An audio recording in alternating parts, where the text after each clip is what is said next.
मुंबई महानगरपालिकेच्या 227 प्रभागांसाठी आज मतदान होतं आहे. साधारणतः 5:30पर्यंतची वेळ आहे. सध्या 41% मतदान झाल्याचं दिसून येत आहे. ही गतवर्षी म्हणजे 2017मध्ये मतमोजणी जी एकूण मतदानाची जी टक्केवारी होती ती 55% होती. यंदा ही टक्केवारी किमान 60% तरी जावी अशी एक अपेक्षा आहे. कारण ज्या पद्धतीने जनजागृती झालेली आहे मतदारांमध्ये, तर मतदारांनी येऊन मतदान केलं पाहिजे. त्याचबरोबर दुसरा प्रश्न असा आहे की हे जे मतदार आहेत तर त्यांना त्यांचे प्रभाग, त्यांचे मतदान केंद्र शोधताना खूप त्रास होतो आहे. कारण असं दिसतं की मतदान करायला जवळपास तासभर किमान लागतो आहे लोकांना. आणि दुसरं असं की काही ठिकाणी जे आहेत, उदाहरणार्थ दादरचं उदाहरण घेता येईल.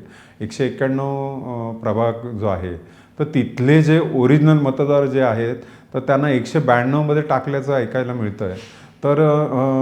तर हे असं प्रभागच बदलणं हे कितपत बरोबर आहे हा प्रश्न महत्त्वाचा वाटतो मला. आणि सध्या काही मतदारांमध्ये असा गोंधळ आहे की कुठल्या मतदान केंद्रात जाऊन मतदान करायचं किंवा काय, तर त्यांना थोडासा हा त्रास होतो आहे. तर हा त्रास जर कमी झाला असता तर मला वाटतं मतदानाची टक्केवारी अधिक वाढली असते असं वाटतं आहे. आता राहता राहिला प्रश्न की 5:30पर्यंतच मतदान आहे आणि उद्या आपल्याला साधारण 10 वाजल्यापासून मतमोजणी सुरू होईल. तर ती जवळपास 23 प्रभागांमध्ये 23 ठिकाणी मतमोजणी होणार आहे. आणि साधारण 10 वाजताना जर मतमोजणी सुरू झाली तर पहिला जो कल येईल तो 11च्या नंतर येईल. आणि साधारणतः 1 वाजल्याच्या सुमारास कल यायला मोठ्या प्रमाणावर सुरुवात होईल. आणि साधारण 3 वाजेपर्यंत आपल्याला नेमका कुठल्या भागात कोण आघाडीवर आहे किंवा कोण जिंकलं आहे हे सगळं कळायला लागेल. आणि साधारण 5 वाजेपर्यंत आपल्याला एकूणच किती हे झाले, मतदान झालं आहे आणि कोण विजयी झाले हे आपल्याला कळेल. आणि आपला उद्याचे नगरसेवक कोण असतील किंवा महापौर भविष्यात कोण असेल तर याची आपल्याला थोडीशी माहिती मिळू शकेल. तर मराठीच महापौर होणार, हिंदूच होणार आहे, हिंदू मराठी महापौर होणार आहे, याची चर्चा खूप झालेली आहे. दुसरं असं झालं की प्रथमच उद्धव ठाकरे, राज ठाकरे एकत्र आलेले आहेत, तर त्याचा इम्पॅक्ट कसा होतो. दुसरीकडे एकनाथ शिंदे, देवेंद्र फडणवीस यांचा भाजप यांनीसुद्धा जोर लावलेला आहे. विकास कामं याचा मुद्दा त्यांनी महत्त्वाचा मानलेला आहे. आणि इकडे उद्धव ठाकरे आणि राज ठाकरे यांनी मराठीचा मुद्दा कळीचा केलेला आहे, प्रतिष्ठेचा केलेला आहे. तर त्यामुळे उद्याची लढाई कशी असेल, काय असेल याविषयी तुमच्या आमच्यासह सर्व मतदारांना खूप मोठी उत्सुकता लागलेली आहे. तर उद्या आपल्याला नेमकं कळेल की कोण कुठे आहे, काय आहे.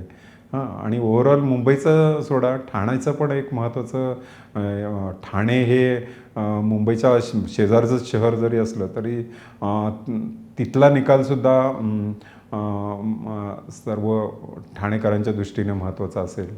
त्याचबरोबर नवी मुंबईला काय होतं, डोंबिवली कल्याणमध्ये काय होतं, पुण्याला काय होतं, ही सगळी, नागपूरला काय होतं, हे सगळं कसं होईल, काय होईल ते आपल्याला उद्याच कळेल. तर ओव्हरऑल असं दिसतं आहे की आत्ताची जी मतदानाचा जो हे ट्रेंड दिसतो आहे तो संध्याकाळी 6 वाजे म्हणजे 5:30-6पर्यंत आपल्याला पिक्चर क्लिअर होईल की साधारण किती टक्के मतदान झालं आहे. आणि